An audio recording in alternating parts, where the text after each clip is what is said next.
নবী রাহমাতুল লিল আলামিন আল্লাহকে বলে, আল্লাহ আমার উম্মতদের জন্য কিছু একটা ব্যবস্থা করেন না। আল্লাহ পাক বলে, হাবিব আপনি মন ছোট করছেন কেন? আপনার উম্মত এগুলো তা আমার, আপনার উম্মত এগুলো তা আমার বান্দা।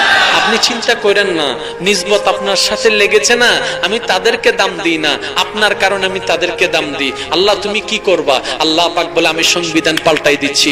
আল্লাহ কি সংবিধান পাল্টাই দিবা? বলে যে আপনার উম্মতের হায়াত কম, আগের যুগের উম্মতের হায়াত বেশি। তারা এই 900 বছর হায়াতে যা অর্জন করেছে, আমি আপনার উম্মতের সবকে আনলিমিটেড ঘোষণা করে দিলাম, আনলিমিটেড ঘোষণা করে দিলাম। তার হাজারটা উদাহরণের একটা উদাহরণ, আপনার উম্মতকে বলবেন রমজান মাসের শেষের 10 দিনের বেজর রাতের যে কোনো একটি রাতের মধ্যে লাইলাতুল কদর আসবে। ওই কদরে 5টা মিনিট শুধু দাঁড়াইতে বলবেন, 5টা মিনিট দাঁড়াইতে বলবেন, 5টা মিনিট দাঁড়ায় আমি রব্বে কারীমের দরবারে একটা সিজদা দিতে বলবেন।